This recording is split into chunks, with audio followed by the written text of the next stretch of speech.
triple. A third and 5 to the Undertaker. Brock Lesnar into the cover. Undertaker is still in the fight. Brock can't believe it. Not even a third F5 in a row could keep him down. Brock wants another, but Undertaker reverses and with absolutely everything he has left, turns him over, drops him on his head, collapses, completely exhausted, somehow drapes an arm over, and the streak lives. But at what cost? Because as we find out from Paul Heyman on Raw the night after, Undertaker was in bad shape. He collapsed the moment he walked through the curtain and was rushed to hospital, showing that perhaps he is a dead man walking. Because Lesnar has vowed to hunt him down, and he's not interested in taking a streak. He wants to take the Undertaker's career. And Heyman vows that the next time the gong sounds will be the last.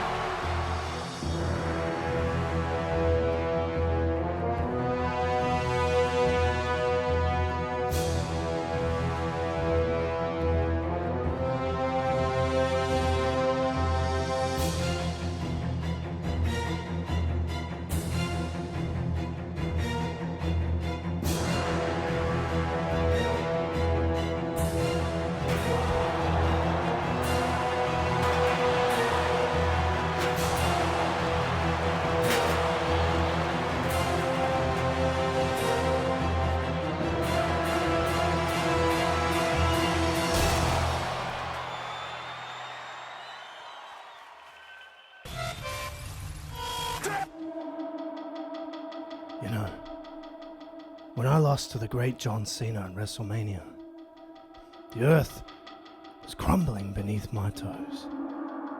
The biggest moment of my life ended with me looking up at the lights. But then, I saw the light, and he spoke to me. And he told me something very important. He said, sometimes, to create a legacy, you have to take one away. And Brock Lesnar is just the first soul we had to take to fulfill our own. No one is safe. Run!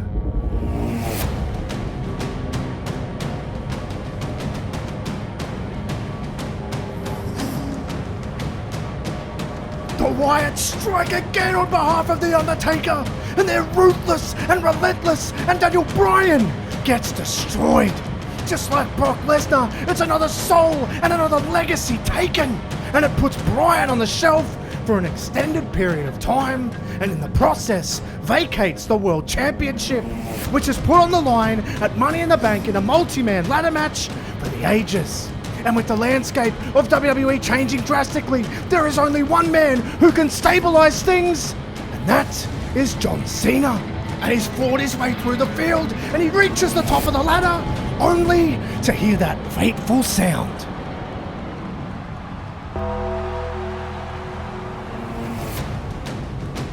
Wyatt is looking to avenge the loss at WrestleMania 30 by costing Cena the World Championship. He and his family, these new disciples of The Undertaker, rip Cena out of the match and take some with them, including Kane and Randy Orton, which leaves Roman Reigns to take down the championships and win his first world title, which is exactly what the Authority didn't want. And after another violent assault, Cena joins the growing list of souls and legacies taken to feed the soul, not only of the family, but its leader, who we still await the return of. But what we don't have to wait for is the response from the Authority, who are livid with the fact Orton and Kane were denied the chance to hold the gold. But they still cling to some power because Seth Rollins was able to win the Money in the Bank briefcase. And Triple H sets about ending this takeover before it even begins by pitting the Legend Killer and former Legacy leader against the Eater of Souls to get some payback. And payback is dealt in a calculated manner, and with the help of Rollins and Kane, Harper and Rowan are kept at bay while Orton gets the chance to get his pound of flesh. And it's conflicting for the crowd because on one hand, you have the Authority who are trying to mold WWE into its very linear image, but you also have the Ministry who have taken out some of their most beloved stars. But this battle runs far deeper than just power. It's about taking souls, and Orton has to fight with everything he has not to become another victim. Wyatt is chaotic, he's unpredictable, and he's driven by this new force behind him.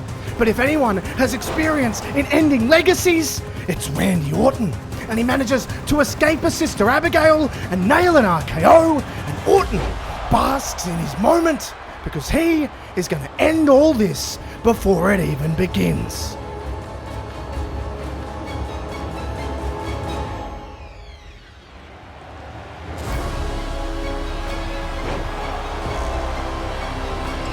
Wyatt isn't human. He pins Orton for the win. But as we said, this is about more than power. This is about taking souls. And that is exactly what they attempt to do. And the arena explodes into chaos as the disciples hunt the legacies of the Authority. But for the first time, the numbers actually win out. And the Authority actually gets on top and leaves the family laying. But as Bray Wyatt goes on to explain, this is far from over.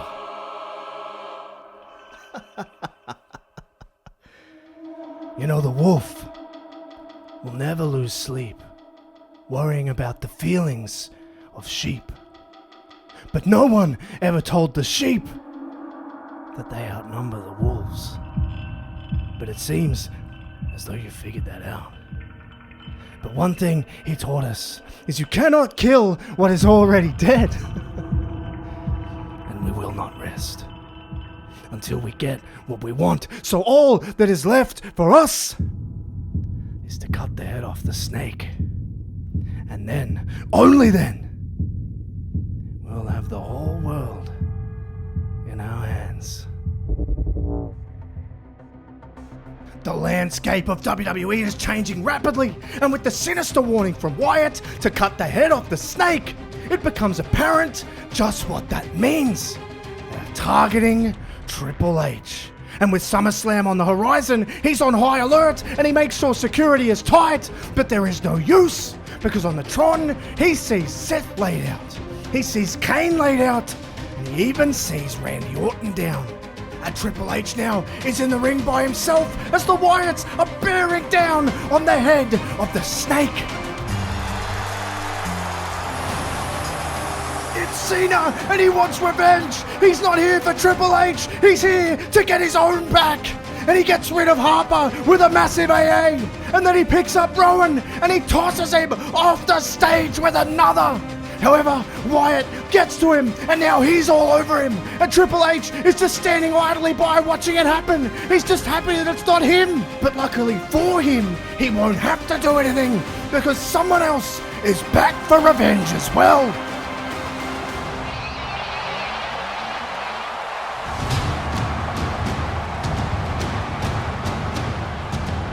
Lesnar is firing off now too, but he's as unpredictable as anyone. And in the heat of the fight, he catches a stray from John Cena that he didn't mean. And Lesnar doesn't care. He now goes after him. And now he, Wyatt and Cena are all firing off back and forth. And Triple H decides to take a chance to solve his problems. You all want to tear each other apart, huh? You want some revenge? You want to take some souls?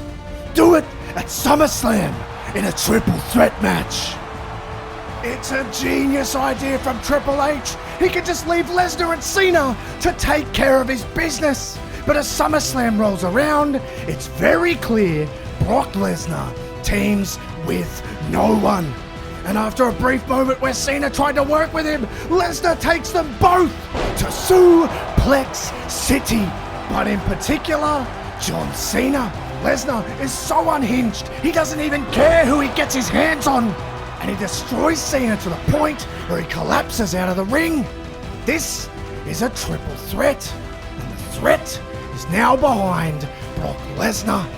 And he counters a shot and lands a Sister Abigail. The match is about to be over until another threat emerges. And it's Triple H who drops Wyatt with a pedigree, and it becomes very clear that the head of the snake packs more of a bite than they expected. And what also becomes apparent is Triple H wants Brock Lesnar to be Plan C and take the championship from Roman Reigns. A loss in a battle means nothing to us, because I know that it's the war that counts. Yeah, war. That's my game, man. We created this war. And you think sending Superman or sending a beast stops it? No. You know, he spoke to me again last night. You want to know what he said? He said, be careful going out and chasing vengeance. Because if you do, you'll need to dig 2 graves. One for your enemy, and one for yourself. But unfortunately for you, we are forever. And soon, we can all finally say, we're here. Triple H can't avoid it anymore. The battle is going to have to go down, and he decides the perfect time will be Survivor Series in a traditional elimination match. And very conveniently, he makes the match 4-on-4. And as the match and the authority rolls around, it will be Randy Orton, Seth Rollins, Kane, and Triple H himself, leaving Bray Wyatt, Luke Harper, Eric Rowan. And that is it. And Triple H, flanked by his full complement, is rubbing it in their face. They're going to have to go at it, a man down. Find me!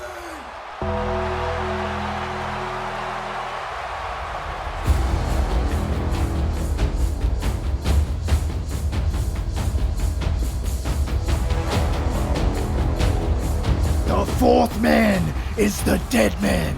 And Triple H is face to face with a man whose legacy he became obsessed with taking. Now he's trying to take his, and the match bursts to life, and we see the classic Undertaker striking in full force. He hasn't lost a step, and is clearly motivated to show that he isn't going anywhere, despite what Triple H has said. However, the eliminations in the match do start to flow. Eric Rowan is first to go at the hands of an opportunistic Seth Rollins and a stomp on a steel chair. The Undisputed Future proves his worth, but it's someone from the Undertaker's past that creates the ultimate standoff. And they start trading. Kane looks for a chokeslam, but it gets reversed, and Undertaker finds the opening to hit a tombstone and eliminate his brother. However, there is no resting on laurels because the action and the eliminations continue. Harper looks for the discus lariat, but it misses, and he gets caught with an RKO, and the Viper slithers over, pins him, and he's gone.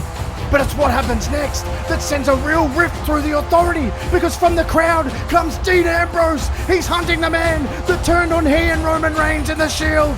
He's all over Seth, and then Orton tries to help, but Seth accidentally super kicks Orton, and he loses it. He RKOs Seth, and Ambrose looks at the damage done and leaves, having started the fire. Orton is then thrown into the ring, where he's met with a tombstone, and now Orton is gone. But Bray isn't done there either. He launches a motionless Seth Rollins into the ring like a lamb to the slaughter, and Seth gets chokeslammed, pinned, and it leaves 3 men left. The Undertaker, his disciple, and the head of the snake. And Triple H is armed, and he throws caution to the wind, and he just starts throwing it around, and he actually does damage. The game still has some fight left, but ultimately his fate is sealed by a Sister Abigail. The Undertaker stalks him, and it's a tombstone to complete the combination. The authority is toppled, the power shifts, and the dark cloud over WWE gets darker. It's a sight no one thought they'd see, and a sight that gives very little hope for the rest of the roster.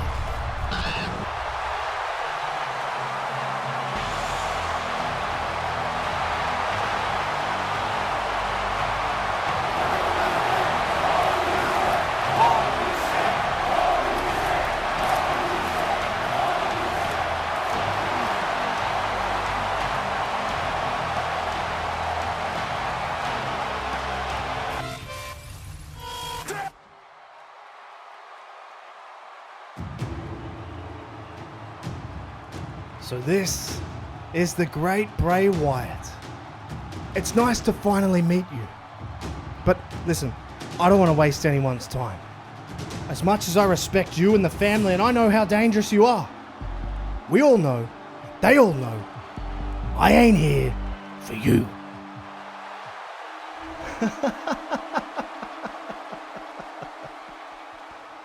You know, Stinger, when I was a child, I was a dreamer.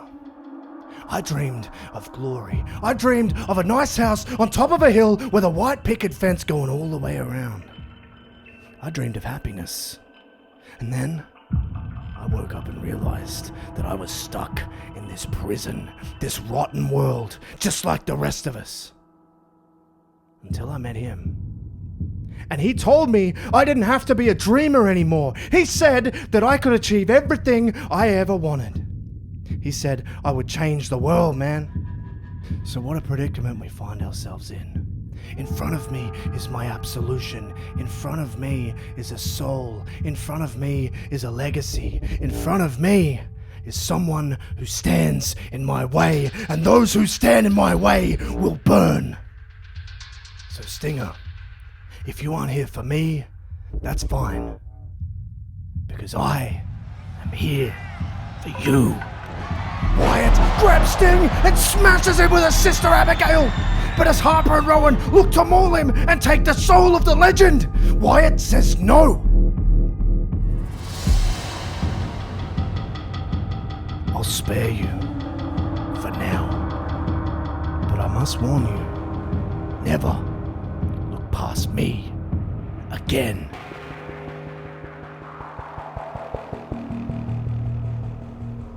It seems as though if Sting wants the Undertaker, he's going to have to take the soul of Bray Wyatt. And he gets the chance at the Royal Rumble in what quickly becomes one of the most anticipated matches in WWE history. The Icon versus the Eater of Souls. And it's a cagey start. Sting is a veteran and very wise to Bray, and Sting has seen and done most things in his career, but rarely do you come up against the likes of Wyatt. And it shows. Wyatt is so unpredictable and powerful, and Sting doesn't really know how to handle it. And as if the task wasn't harder enough, it gets even worse when Harper and Rowan arrive, because now he's genuinely surrounded. But all is not lost.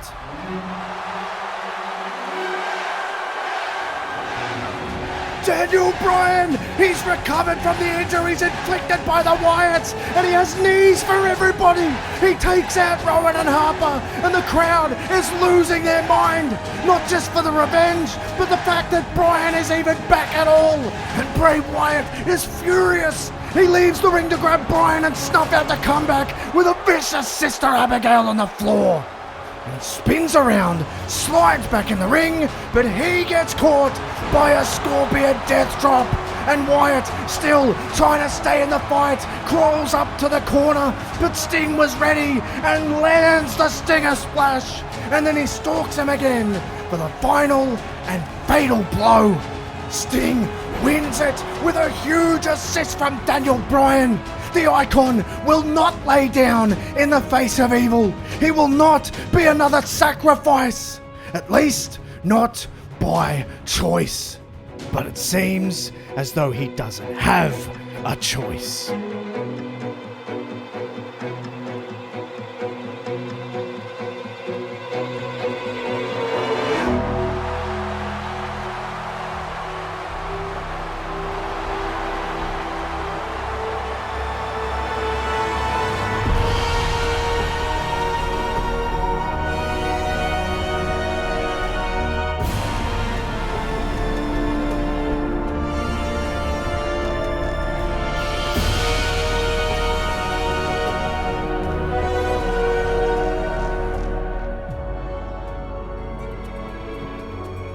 You know, I've heard a lot of noise about the family. I've heard a lot of noise about the ministry. I've heard a lot of noise about the all-conquering dead man. And for years, I've heard how much the fans want the match. They want the icon versus the phenom. Well, guess what? After hearing all of these things, I think it's showtime. You boys want to take my soul, you want to take my legacy. Well, maybe I want to take something from you.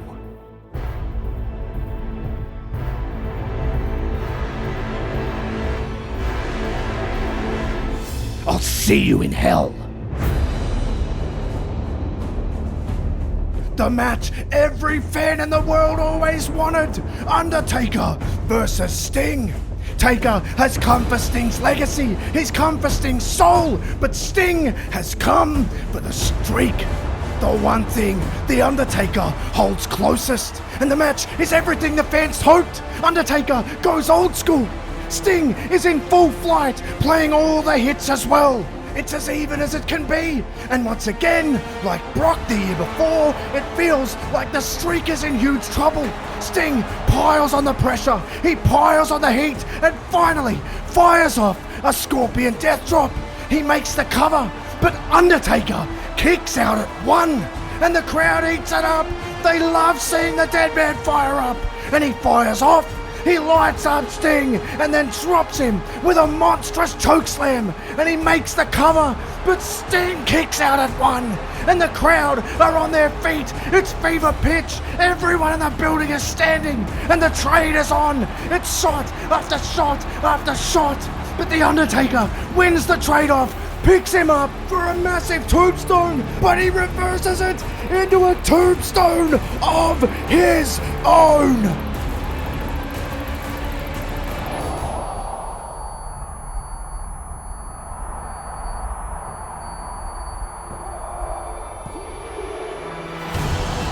Taker is still alive.